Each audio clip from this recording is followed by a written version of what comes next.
Hello everyone, Husky here. Now normally I'm making shorts on how to get out of bounds in Destiny 2, but today I want to talk about fixing Destiny 2. Specifically, I want to talk about deleting random roles and weapon crafting, at least in their current form.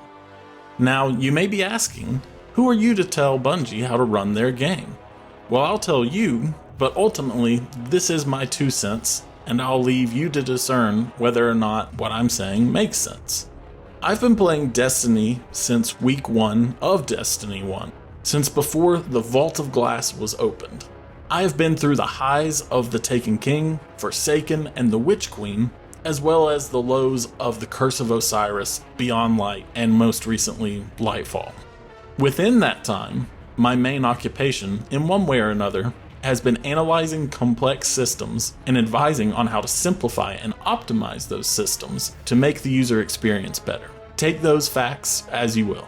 With the Destiny community not doing the best in terms of morale at this juncture, I figured I could offer some solutions to some of the pain points that currently are plaguing the gameplay experience. So now that we've gotten that out of the way, let's get back to stripping Destiny of its current loot systems. What do we have now? Random roles and weapon crafting are the 2 main methods of achieving your perfect version of a weapon. With each method, there are advantages and disadvantages that can affect the player experience.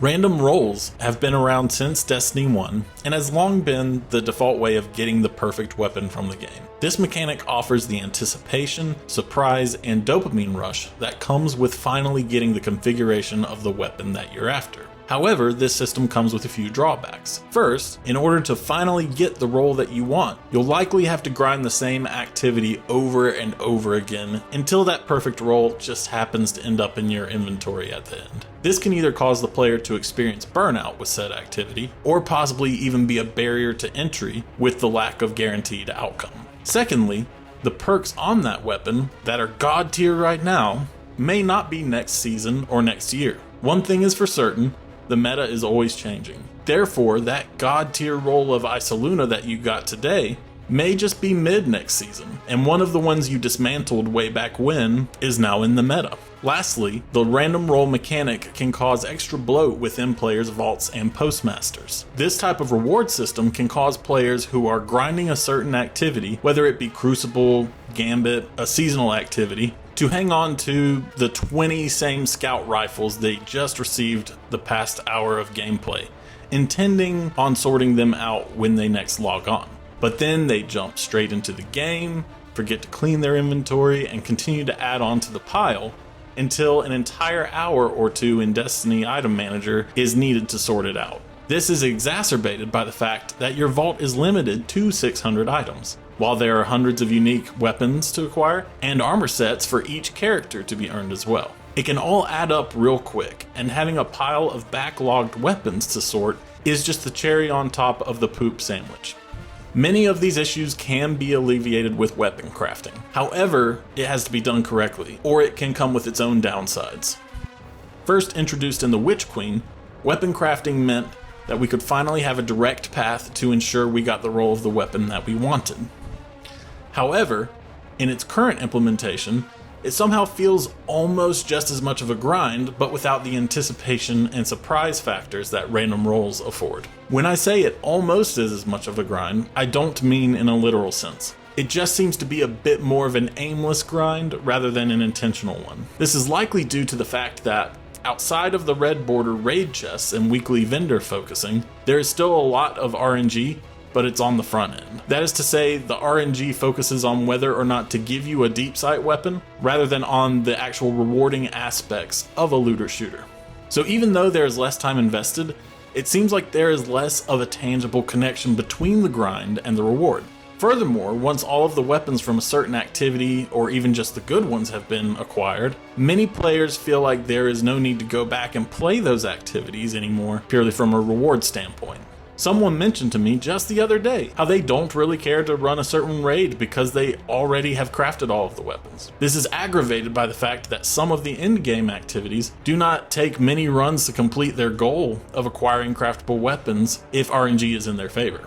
In summation, these two systems can create an inconsistent player experience, which can be frustrating when hunting for those perfect weapon rolls. Also, as a side note, with both of these systems in play, the Collections tab is useless in any practical sense, unless you just want to see how many weapons there are and which you've obtained. So what is my solution? Make every weapon craftable.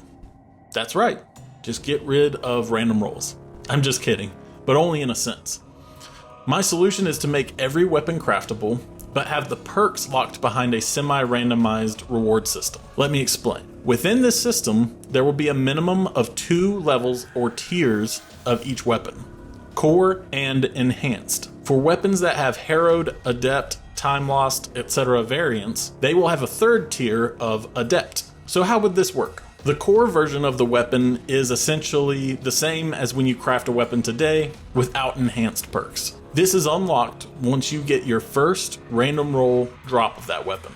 The perks are acquired solely through random rolls that you have received. This means that you can craft an exact copy of your first roll of the weapon, and additional customization can be earned through getting more varied drops of said weapon. The way additional perks are earned, however, is by getting them on more random rolls of the weapon. To match this mechanic, while the weapon is in its core tier, red border chests and focusing vendors would then need to provide an option to buy more random rolls of said weapon in exchange for spoils of conquest or whatever the currency they deal in. Furthermore, I do not think it would be out of place to allow as many to be purchased within a week as the player cares to, since this reward system is completely left to RNG. Once all of the core perks are unlocked, the enhanced version of the weapon can be crafted. The enhanced version has enhanced perks on it, along with a customizable frame. The enhanced perks will be unlocked by completing certain goals or challenges within that activity, and then applying a percentage to whether or not that perk drops. This should also be a rewarding percentage, not something like 2% chance. Furthermore, once you have the enhanced version of the weapon unlocked, all future instances where the activity was going to drop that weapon, a reward currency appropriate to that activity should drop in its place. For something like a raid, this would mean maybe a few more spoils of conquest. In order to still make said currencies useful in crafting the weapon, red border chests and focusing vendors would then need to sell enhanced versions of the perks for that weapon, but for a steep price. This exchange should also be on the once per week schedule to ensure that the enhanced perks have a rewarding challenge system. The Adept tier unlocks the ability to add Adept mods to make the weapon a little extra spicy. In order to unlock this final tier of weapon, after all of the enhanced perks have been unlocked of course, the player needs to do one final challenge or set of challenges while using that weapon within the master version of the activity that it drops from. Once complete, this will unlock one final column of perks, where the Adept mods now live. In other words, put it in the crafting menu rather than as a mod slot, but that is a more minor point. This will also unlock the Adept shader as well for that weapon. There are a few other quality of life changes that should come along with the proposed changes. After the weapon is initially crafted, the only times the player needs to return to the Enclave to make changes to it should be when the weapon is going from core to enhanced or enhanced to adept. All other changes should be able to be made within the weapon preview. Furthermore, ditch the memento feature in favor of locking the respective shaders behind a challenge while using that weapon. So how would this look in practice? Let's take one of my favorite weapons as an example, the Doom of Chelchis. Let's load into King's Fall and open a few chests. Oh, would you look at that? I got a Doom of Chelchis. It dropped with Hammer Forged Rifling, Flared Magwell, Stats for All, and Focused Fury. Nice. Now let's go to the Enclave and craft that bad boy. And there it is, a perfect core tier copy of the Doom of Chelchis that just dropped. Now we have to play King's Fall again and again until I've gotten a Doom of Chelchis that had each perk. All the while, I've been changing my perks as I receive new ones within the weapon preview. Now I can go back to the Enclave and promote it to enhanced. Let's see what the challenges are for the perks. It looks like I need to do the Oryx challenge to have a 20% chance of getting the enhanced version of Firefly. I run that encounter over and over until I get that perk.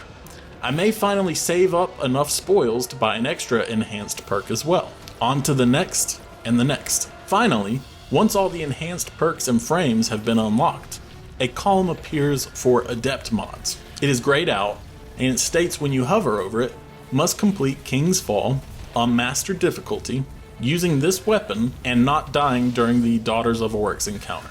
We go back to the Dreadnought, Doom in hand, and get through Daughters unscathed. Finally, it can be promoted to Adept at the Enclave and unlock the Adept mods along with the shader to match. Furthermore, I could win 25 games of Gambit, run 25 Vanguard strikes, go flawless in Trials, and win 25 games of Crucible with the Doom equipped to unlock each of their memento shaders for it. Now I have a fully decked out, 100% complete Doom of Chelchis, and I've been running other King's Fall weapons at the same time to double dip. In summary, I love Destiny. I've made many friends and been through many life chapters during its tenure. However, there are a few things which can be improved, and I wanted to offer my thoughts on these matters, this being the first of them. If you agree or disagree with my assessment, feel free to leave a comment, and if you enjoyed the video, be sure to like and subscribe. Peace.